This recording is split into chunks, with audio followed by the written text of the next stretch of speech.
le disait, avant de revenir avec notre invité de parcours ce matin. Notre invité, voilà, Danger le comédien. À chaque fois que je dois dire son nom, ça m'arrache un petit sourire. Là. Il porte le bonheur. Il porte le bonheur. En tout cas, tu es obligé de faire tout ça, Danger? Bonheur, c'est synonyme de...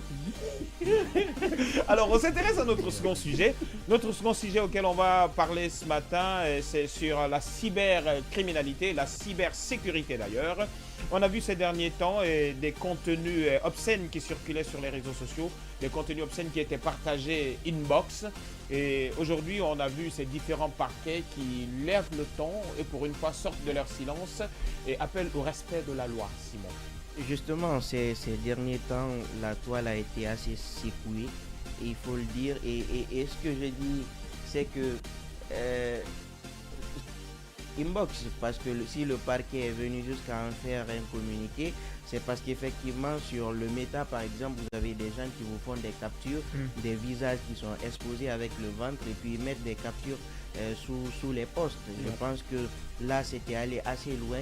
Au-delà d'avoir la loi de 2016 sur la cybercriminalité, il y a aussi le code pénal parce que c'est une atteinte à la vie privée. Et notamment là-dessus, lorsque vous prenez l'article 358, on dit en écoutant, enregistrant, transmettant au moyen d'un appareil quelconque des paroles prononcées dans un lieu privé par une personne sans le consentement de celle-ci, en fixant, enregistrant, transmettant des moyens d'un appareil quelconque l'image d'une personne se trouvant dans un lieu privé sans le consentement de cette personne. Donc, au regard des dispositions de l'article 358, 359, 360, ce sont des atteintes à la vie privée.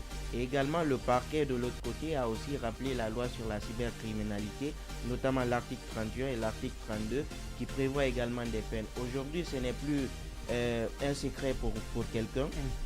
C'est un secret de polichinelle, donc tout le monde est quand même censé savoir. Ce n'est pas un secret de polichinelle ou cela? Bon, merci, ce n'est pas. Tu sais, parfois, laisse-moi dans mon élan, hein?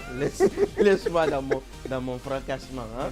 Merci. Donc, ce que je disais, c'est que tout le monde est quand même informé que dorénavant, c'est quand même une infraction à la loi pénale et qu'il y a des sanctions qui sont prévues. Le malheur, je pense, il y a beaucoup de personnes qui se réjouissent généralement de ces vidéos intimes, de ces photos, de ces images, parce que généralement les gens ne savent pas effectivement les peines, les sanctions qui sont prononcées.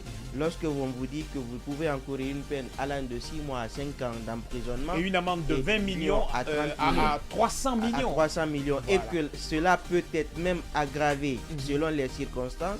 Je pense qu'aujourd'hui vous êtes à mesure de dire cette peine-là, elle a un effet dissuasif, je ne dois pas le faire. Donc aujourd'hui, ce parquet, à travers ce communiqué, est en train de rappeler à tous les citoyens que la loi existe, et que des interpellations pourraient en découler. Et d'ailleurs, tu m'étends la prêche parce qu'il y a même une dame qui est mise en cause.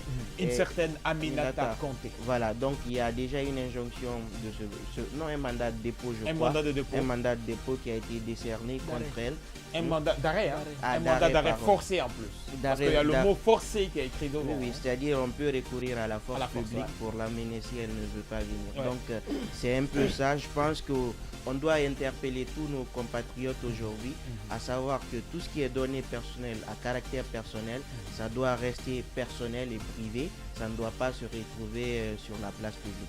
En tout cas, on s'intéresse on se pose pas mal de questions. On a vu que la dame Aminata Conté est interpellée pour, elle est accusée, parce que jusque-là, aucune juridiction mise en cause, voilà, c'est le mot. Parce que jusque-là, aucune juridiction compétente ne s'est exprimée dessus pour décliner pour sa culpabilité. Donc, le dossier, il est encore en justice. Mais aujourd'hui, qu'est-ce qu'on pourrait dire, quel message on pourrait envoyer à ces gens qui partagent ces contenus obscènes sur les réseaux sociaux? Et vraiment, c'est sidérant. Bon, première observation sur les dispositions que Simon a dégagées, même par rapport au contenu de la loi 037 sur la cybersécurité. Oui. On parle de la transmission, parce qu'en matière de communication, il y a deux pôles. Il y a le transmetteur et le récepteur. Qu'en est-il du récepteur? Moi, Ok, c'est celui qui reçoit. Voilà. Parce Mais bon, qu'apparemment, il n'est pas Il y a sanctionné. une question que pas mal Celui qui reçoit n'est pas d'internautes se posent sanctionné. aussi, hein, c'est Celui sur, qui reçoit n'est pas sanctionné.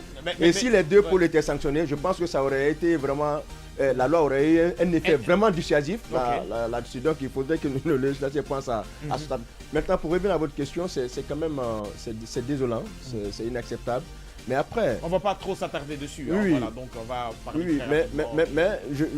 il y a quand même dans cette affaire-là, dans le communiqué des parquets généraux Ouais. et également la sortie de le projet, la confirmation de l'identité de la personne. Parce que moi, quand j'ai vu dans un téléphone, je me suis dit que est-ce que c'est pas un montage? Ouais. Voilà, mais ces communiqués viennent confirmer l'identité. Non mais vous êtes terrible, hein. Honnêtement, on doit vraiment en parler. Et il y a d'autres qui se posaient la question très rapidement, en quelques secondes, qui se posaient la question de savoir aujourd'hui, est-ce que la loi n'est pas un petit peu flexible, surtout que pratiquement toutes ces données sensibles, ces vidéos obscènes qui circulent ici en Guinée, aujourd'hui, sont généralement émises ou envoyées par des Guinéens de l'étranger. Est-ce qu'il n'y aurait pas une brèche qui devait être ouverte également pour sanctionner les Guinéens de l'étranger? Non, non, en fait, je crois bien que ça doit être une incompréhension de la disposition ici. Ouais. Parce que ça soit produit sur le territoire guinéen ou bien que ça soit produit, qu'on appelle sur le territoire étranger ici, dès lors que l'infraction est commise ici et qu'il y a le risque de trouble se trouve sur le territoire guinéen, donc les juridictions guinéennes sont compétentes pour connaître donc de cette situation. C'est pourquoi, d'emblée, quand vous lisez la sortie donc, des parquets généraux ici, n'est-ce pas, on rappelle non seulement à l'opinion nationale, mais également aussi à l'opinion internationale. Donc toutes ces personnes qui vont se retrouver dans cette situation ici peuvent être interpellées par l'entraide par la procédure d'entraide judiciaire qui existe entre les États. Bien entendu, ici il est fait. Et ça c'est possible. Maintenant, pour revenir à cela, je crois quand vous prenez aussi la dernière partie, donc le dernier paragraphe d'ailleurs du communiqué des parquets généraux ici, je crois bien qu'ils interpellent les citoyens sur, n'est-ce pas, la diffusion et la transmission donc, de ces vidéos obscènes ici. Donc, on demande aux personnes de s'abstenir. Donc, c'est un rappel à l'ordre pour dire que la loi existe et il faut communiquer.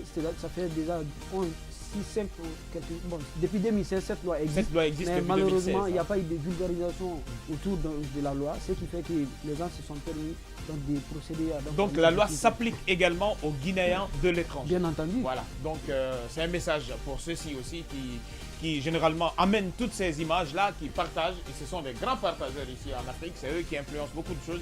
Voilà, donc je vais prendre ton avis très rapidement, très rapidement, ton point de vue, bon, si tu me fais ça un peu normal, mais bon, moi sans c'était humour, juste ça va. pour souligner une petite partie, parce que ce que nous devons comprendre, c'est que on a été dans un petit moment où on était carrément hors de la zone de couverture, c'est-à-dire qu'on n'avait pas une stabilité d'Internet et tout.